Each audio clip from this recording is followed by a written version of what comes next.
Hi Sloths, and welcome back to what is known as Ebon Light. I know I've been away for a couple of weeks, but that's basically just because of a new year. Thought I'd take a couple of weeks off, spend some time doing other things for once.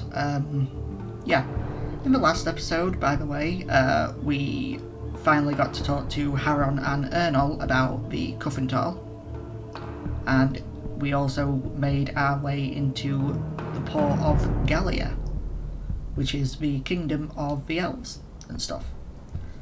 And in this episode we're going to get to finally meet who this Onyx Chandler or Duliae is, whoever he may be. And yeah, that's what we're going to do. But first off, we need to check this compendium thing like we did the previous 4 episodes or whatnot.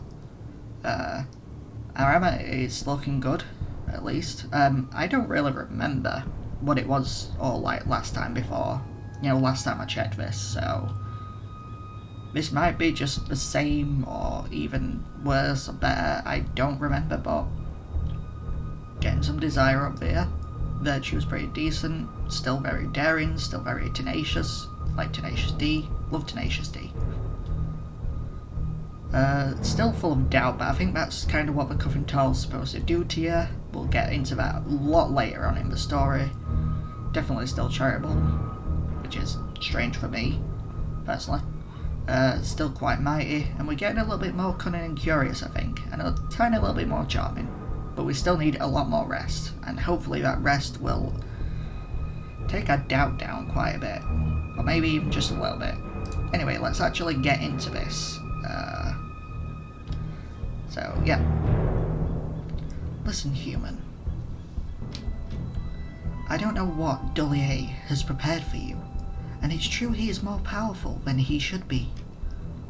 But he doesn't have proper authority, and he's not the only one interested in you, or the Cuffental. It's not possible to stand against him. Do you understand? Yeah, sure. Good. I'm a woman, Abe Cuffental. Wait, what? Oh, that's my stupid idiot brain not realising that a different person's talking. Sorry about that. And the woman Abe Cuffental in tea. Good luck, Duliae. I don't think that was Lacey's voice, but it's now Lacey's voice, because I don't remember. Thank you, Laceaga. Is it Laceaga? Is it Laceaga? I'm gonna have to ask,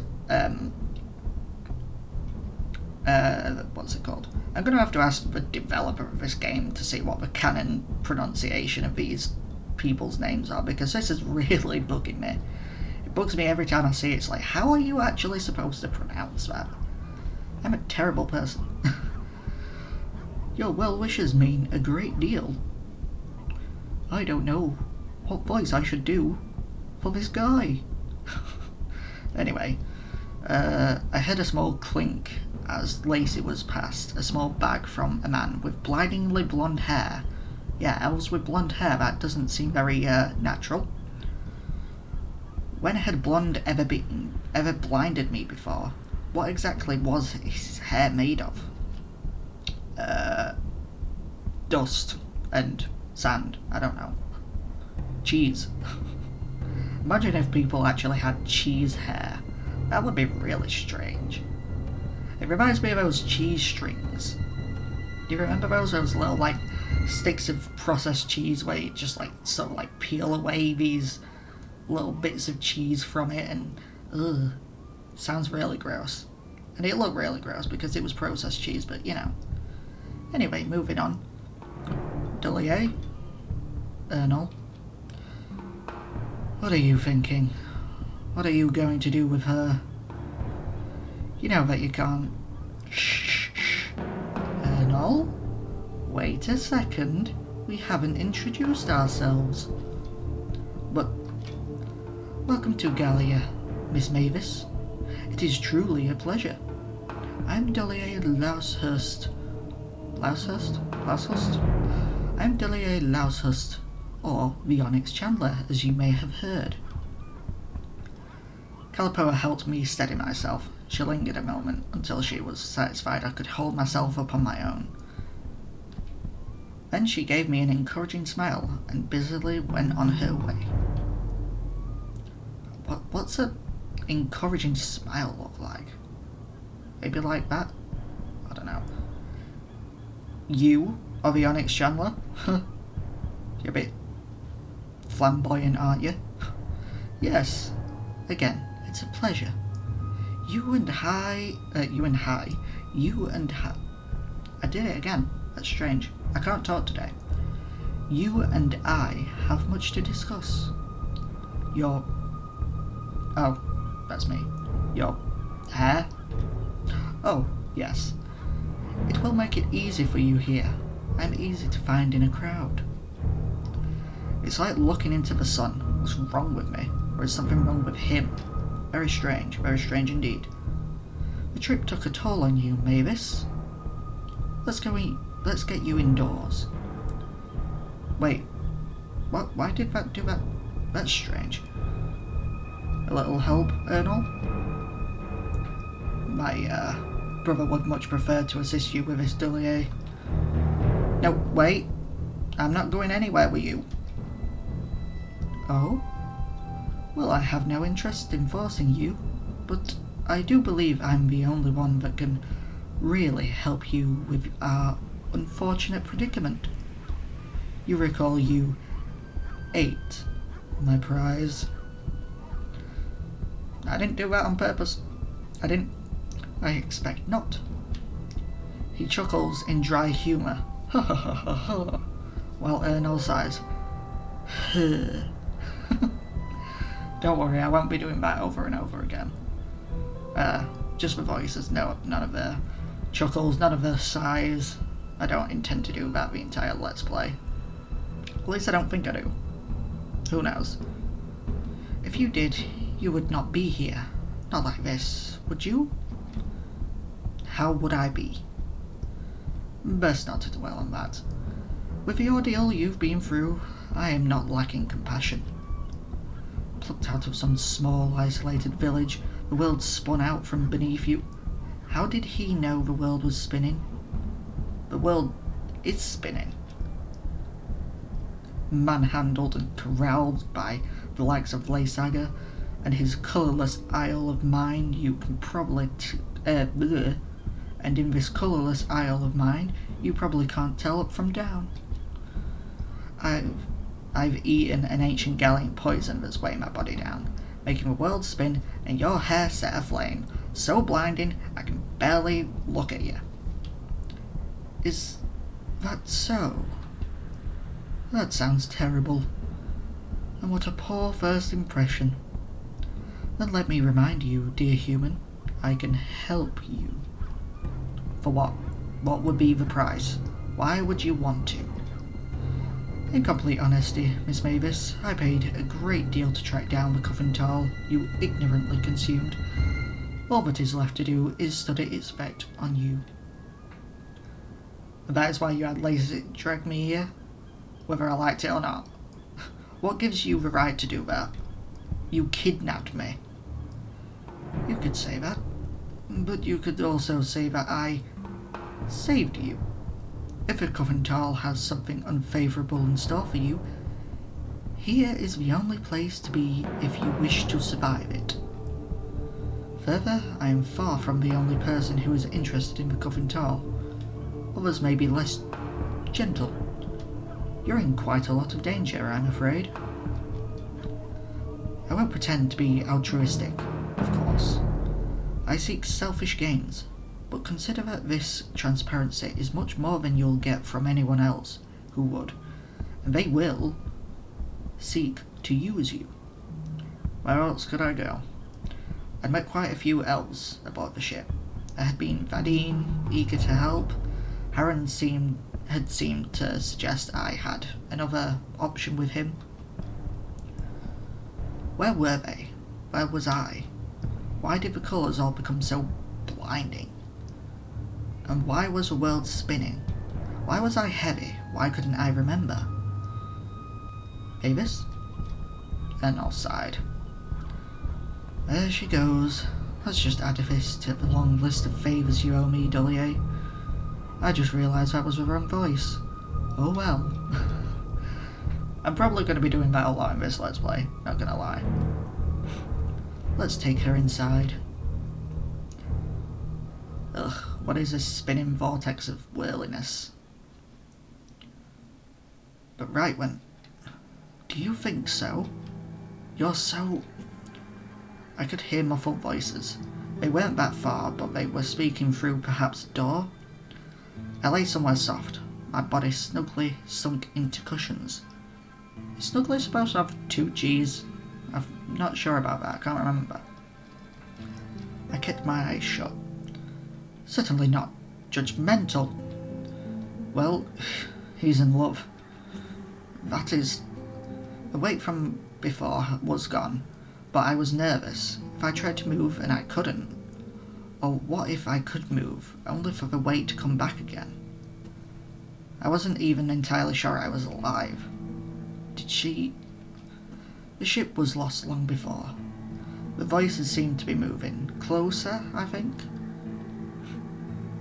As I lay still, a great wave of sleepiness took hold of me.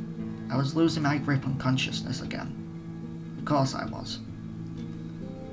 We should definitely sleep, because we really need some sleep. Sleep, Mavis. It's alright. It's alright.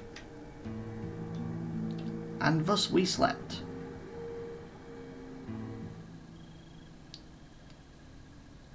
Now, where are we? We are in a room.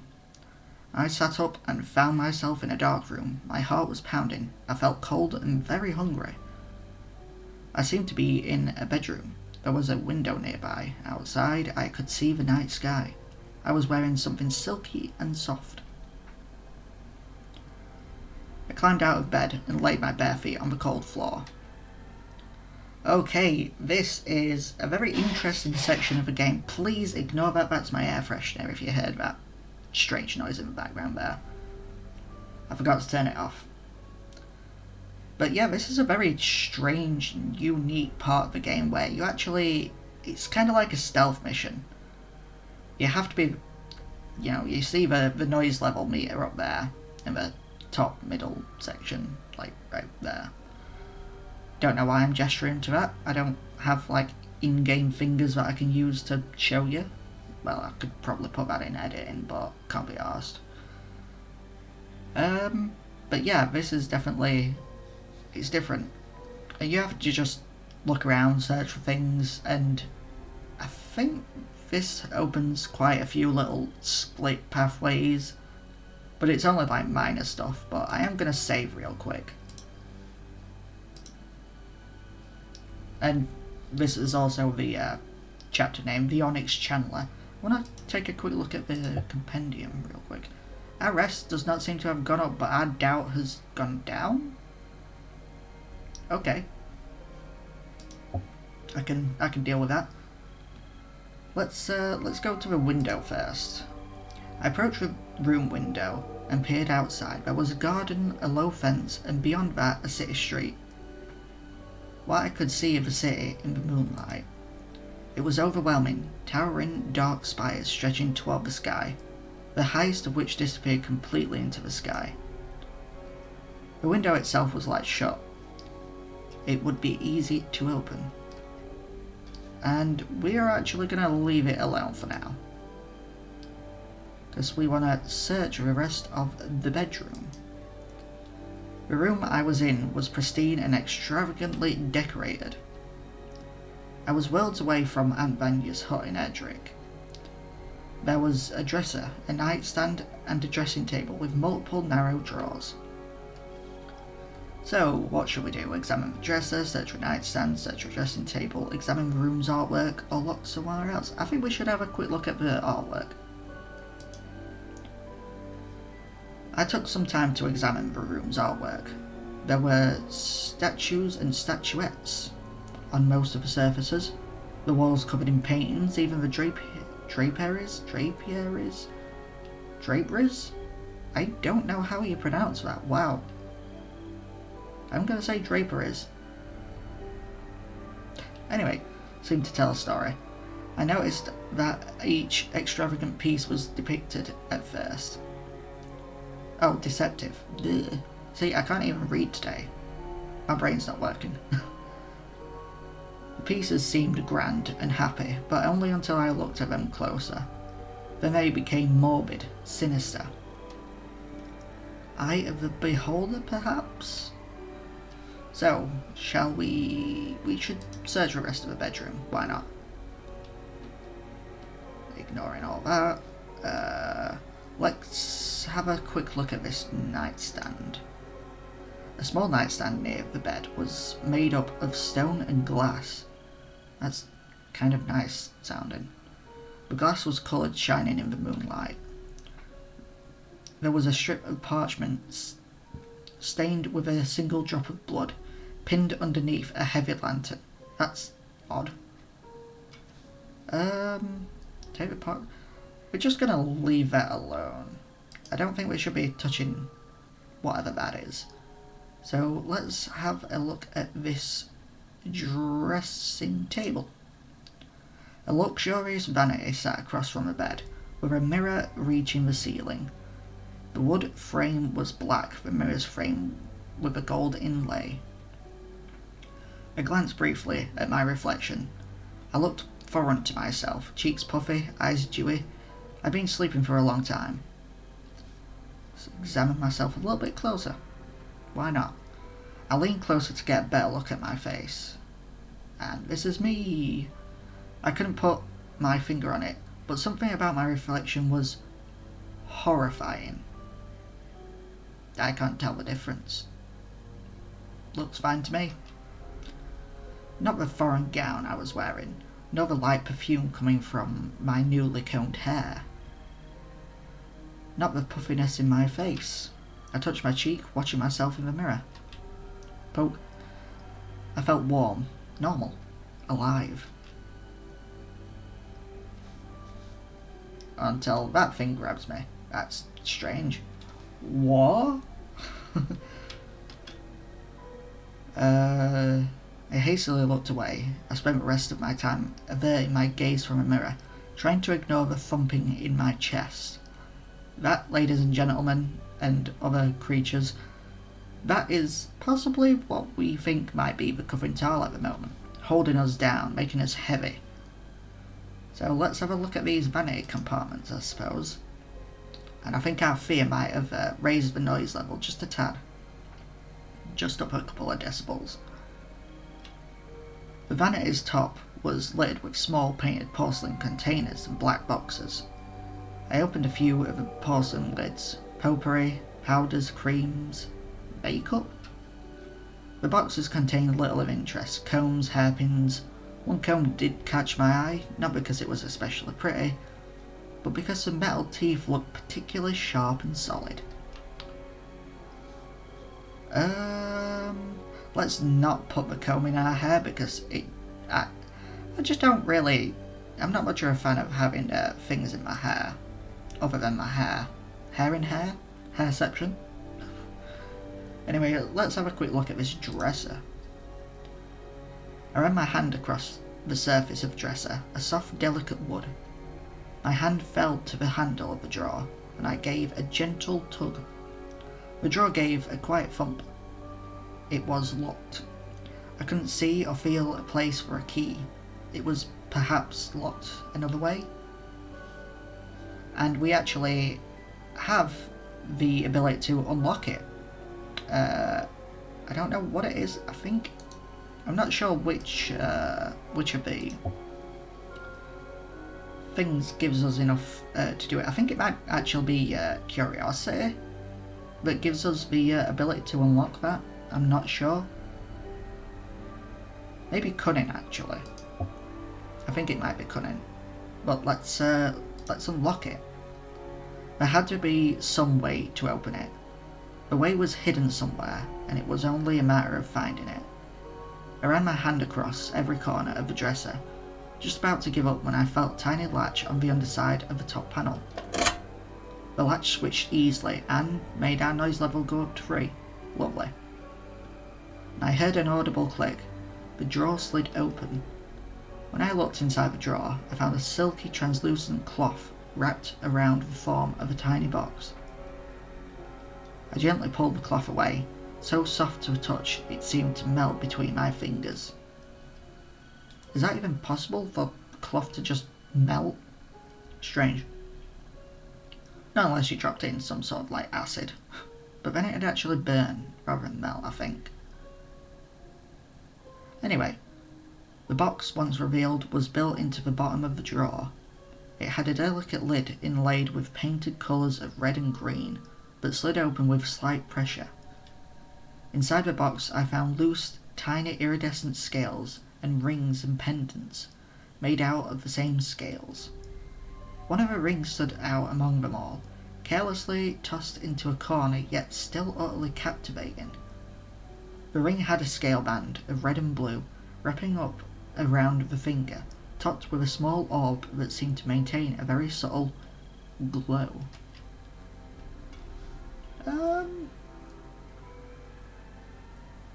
You know what? Let's wear a ring. Let's just be a badass and wear a ring. I slipped the ring on my finger.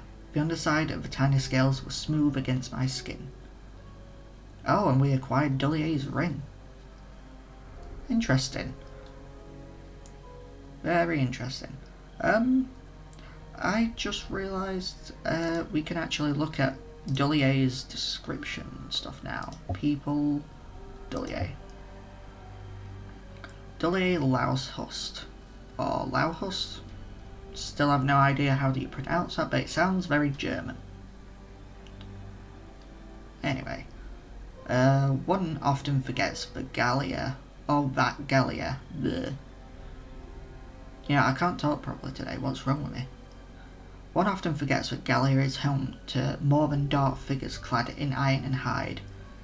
It is the notion of many young Gha'alian soldiers that their dark world runs solely on the sway of their sword, forgetting entirely that there always has been, and always must be, the presence of commerce on their sullen little island thing.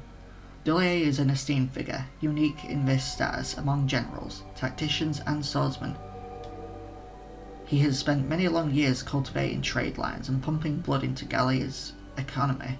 An uphill battle if... where's the thing gone?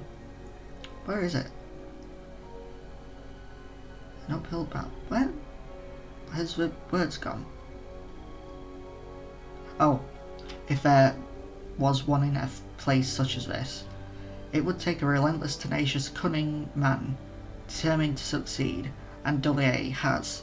Splendidly. He is very wealthy, very well connected, and highly suspect. And as you can see from that little glowing heart there, he is a love interest route. And yeah, that's kind of interesting. And I think we can actually have a quick look at Gha'alia as well, whilst we're here. I'm not sure I've done this before, but I'm going to do it again anyway. That is if I've already done it before. Anyway, Gha'alia, though a young and remote... Okay, I think that might be a little bit of a grammar error. Anyway, young and remote is well known to most of the Great Pillar Ocean.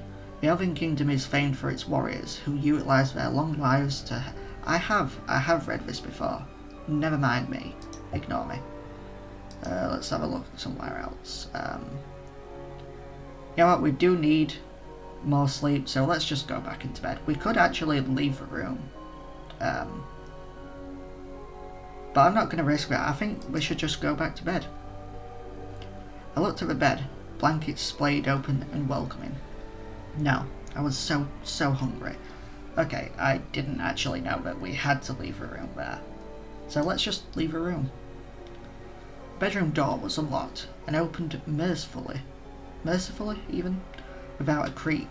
Outside the bedroom I found myself even, in a hall that extended far both to my left and right. I could see a faint light coming from somewhere down the hall to my left, while to my right I could only see a dark series of doors, just like the one I'd exited. Wait, which way was it that was lit up? to my left. So let's go to the left. Why not? Let's just go straight over there. I mean, if I'm awake, it's not like I'm doing anything wrong. Just exploring a little bit. I steeled myself and carefully made my way down the hall as quietly as I could. The closer I got to the light, the clearer the sound of a fire crackling. Drawing closer still, an exuberant smell took over my senses. Something was being cooked, something which smelled delicious, into a stomach as bare as mine, utterly intoxicating. I inched my way to the very edge of the open archway, just inside the warm glow, the delicious smell. Let's have a peek. Oh, making lots of noise. Unable to restrain myself, I carefully peered into the room with the glorious smell. Before me, I saw a large kitchen. A large fire was responsible for a bright glow, and just above the fire, a pot, where no doubt the food could be found. My appetite, as ravenous as it was, I couldn't restrain myself any longer. I quickly made my way into a room where I was inexplicably alone, and helped myself to the soup bubbling in the pot. Nothing was ever more delicious.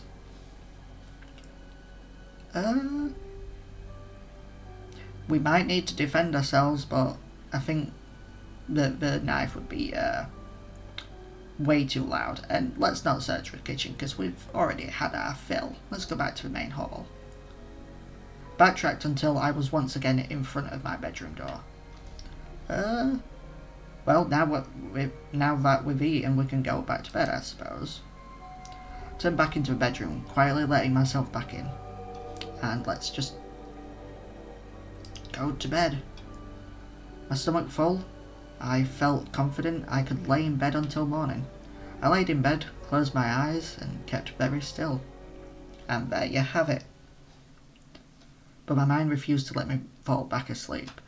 Well, that sucks. As I kept quiet for hours, staying still as best I could, I felt restless, aches in my every bone. I must have been asleep for days. Yeah, I have not a problem, but I definitely struggle sleeping a lot, so I feel that sort of thing. Anyway, I'd thought about giving up the ruse many times over, making my way back out into the hall until I found someone. With a perverse sort of hopefulness, I listened intently as each sound outside my door paused, shuffled, continued.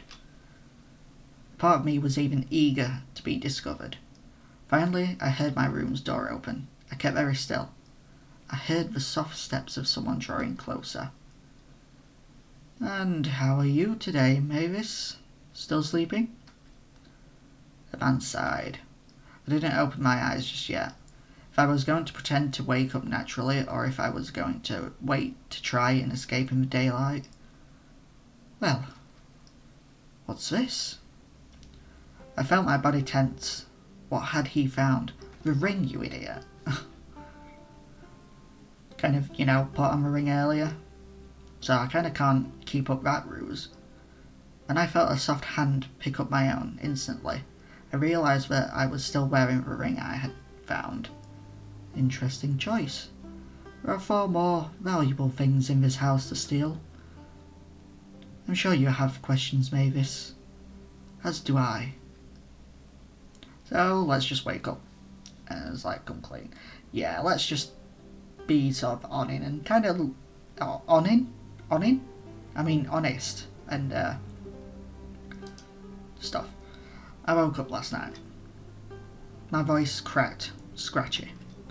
I was so hungry. "Oh? Are you still?" "No.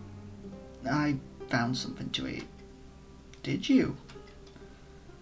He looked impressed. And to think I was paying not 1, but 2 people to keep mind of you. Yes. Well, the halls were empty. "And did you get up to anything else?" No, don't worry. That's not important right now. I had contracted Laysaga to retrieve a coffin tile. I certainly did not expect that would come in the form of you. Now that stupid thing. Again, if you heard that in the background, it's just my stupid air freshener thing. Now that it has, whether either of us likes it, we're both forced to adapt to the situation as we can. And this is where I'm going to end the episode, because it's been half an hour, and half an hour is a long ass time and stuff, so let's just take a quick save and end this off. In the next episode we'll be getting into more of this Duliae character, and hopefully he'll give us some answers about the coffin tile. So thank you so much for watching. Please like and subscribe, it's always free, and I'll see you later.